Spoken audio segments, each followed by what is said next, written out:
রাতে বউয়ের সাথে তর্ক করতে গিয়ে এই অবস্থা। তাকেই পরবর্তী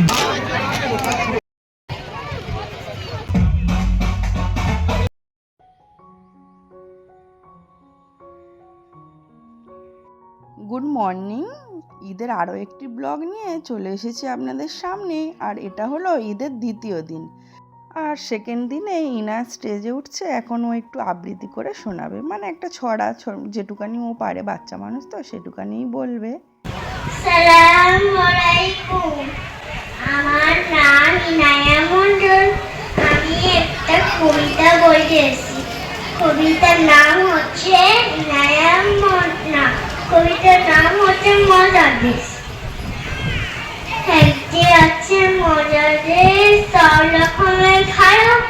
রাত্রিবেলায় বেজায় রোদ, দিনের চাঁদে আলো। আকাশ থেকে সবুজ বরণ, গাছের পাতা নেই। তার চলে রুই কাতলা, জলের মাঝে শিল।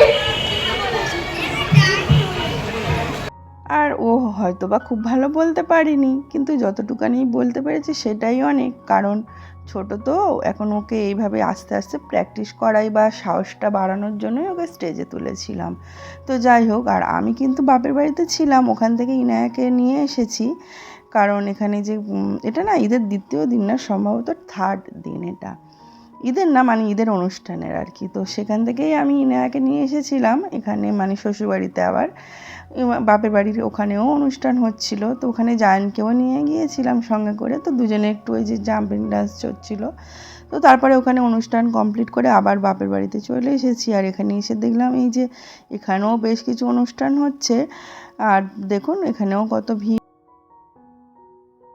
আর এখানে অনুষ্ঠান বলতে দেখলাম যে মানে বেশ কয়েকগুলো কিছুটা গ্লাস নিয়ে সাজিয়ে দিয়েছিল, তো সেগুলোকে বল দিয়ে ছুঁড়ে ছুঁড়ে মারতে হচ্ছিল। তো ওটা ওই কম্পিটিশনটা হয়ে যাওয়ার পরে তারপরে এখানে মানে ছোট ছোট বাচ্চাদেরকে আর কি হাফ প্যান্ট পরতে হবে, তবে বিনা হাত লাগিয়ে।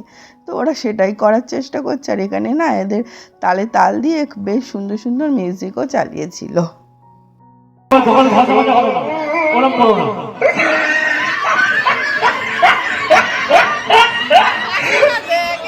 ঠিক আছে, পরবর্তী কে কে আছে স্টেজের পাশে চলে এসো। ঠিক আছে, তোমরা প্যান্ট এবার খুলে দিবে। আর এটা একদম লাস্ট দিন, মানে পঞ্চম দিন আর কি। তো এখানে বিকালের দিকে এই 5টার দিকে গোয়াজ ইউ লাইক হচ্ছিল। তো সবাই আর কি যে যেমন খুশি তেমন সাজো, যেটা আর কি হয় প্রত্যেক বছরই এটা হয়ে থাকে। তো এক এক মানুষ এক এক রকম সেজেছিল। আর সব থেকে যেটা দৃষ্টি আকর্ষণ করেছিল, ওই যে একজনকে বউয়ের সঙ্গে ঝগড়া করতে গিয়ে তাকে ভীষণভাবে পিটিয়েছিল। তো এই ছেলেটাকে দেখে তো আমার মেয়ে খুব ভয় করছিল। আর ভিতরেও অনেকে না অনেক রকম সেজেছিল, তবে ভিতরে ভিড় ছিল বলে আর ঢুকতে পারিনি। আর এদিকে তারপরে ওই অনুষ্ঠানটা শেষ হওয়ার পরে এদিকে এখন পাড়ার বউ এবং ছোট ছোট মেয়েদেরকে নিয়ে স্টার্ট হয়েছে, যেমন হয় না মিউজিক্যাল চেয়ার, তো ওটা বল দিয়ে খেলা হয়েছিল। তো ওখানে মোটামুটি কিছুক্ষণ খেলাধুলো দেখার পরে তারপরে হাজব্যান্ডের সঙ্গে বেরিয়েছে একটু ঘুরতে। আর এর আগে একটা জায়গাতে যাওয়ার কথা ছিল আমাদের এখানে, সেখানেও একটা খুব সুন্দর মসজিদ বানিয়েছিল, তবে সেটা না আজকেই শেষ হয়ে গিয়েছে, মানে উঠে গিয়েছে আর কি, ওটা আর নেই। তো সেটা দেখা হলো না, খুব সুন্দর নাকি বানিয়েছিল। আর তারপরে চলে এসেছি শাসনের এইখানে, তাজমহল বানিয়েছে। এত সুন্দর তাজমহলটা বানিয়েছিল না, অসাধারণ দেখতে হয়েছিল। দেখে না একদম প্রাণ জুড়িয়ে যাচ্ছিল। আর এখানে না আগে গত দিনে দাদা বৌদি আর আমার দিদি জামাইবাবু ওরা এসে ঘুরে গিয়েছিল। আমাদের আর আসা হয়নি, কারণ আগের দিনে হাজব্যান্ডের শরীরটা একটু খারাপ করেছিল, তো আসা হয়নি আমাদের এই জায়গাটাতে। তো সেই জন্য আজকে আমরা একা একাই বেরিয়ে পড়েছি। আর এখানে অবশ্যই একটু ছবি তোলার জন্য দাঁড়িয়েছিলাম, হাজব্যান্ড আবার একটু ভিডিও করে নিয়েছে। আর এটা না ওই যে খাল বলতে পারেন বা আদি গঙ্গা বলতে পারেন, তার উপরেই করেছে। নিচে দেখুন পানি পুরোটাই। আর এখনো পর্যন্ত আমার যে সমস্ত বন্ধুরা আমার ভিডিওটি কন্টিনিউ করছেন অথচ একটা লাইক দিতে ভুলে গেছেন, প্লিজ ভিডিওতে একটা লাইক দিয়ে দেবেন। এবং আমার ভিডিওটি ভালো লেগে থাকলে চ্যানেলটিকে সাবস্ক্রাইব করে দিয়ে বরাবরের মতো আমার পাশে থেকে যেতে পারেন। তো যাই হোক, তারপরে আমরা তাজমহলের ভিতরটাতে দেখতে আর কি দর্শন করতে চলে এসেছি। ভিতরটা না ও খুব সুন্দরভাবে কারুকার্য করেছে, দেখে একদম না প্রাণ চোখ জুড়িয়ে যাচ্ছিল। তো তারপরে ওখান থেকে দর্শন করে বেরিয়ে পড়লাম।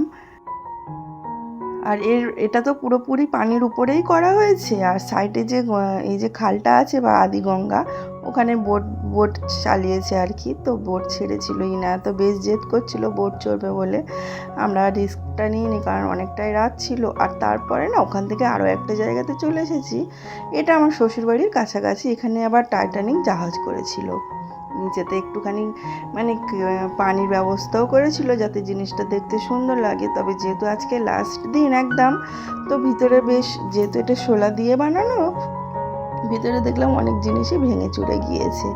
তো যাই হোক, এখান থেকে একটুখানি এগুলো দেখে নিয়েই বাড়ি ফিরবো। এখন প্রায় অনেকটাই রাত হয়ে গিয়েছে।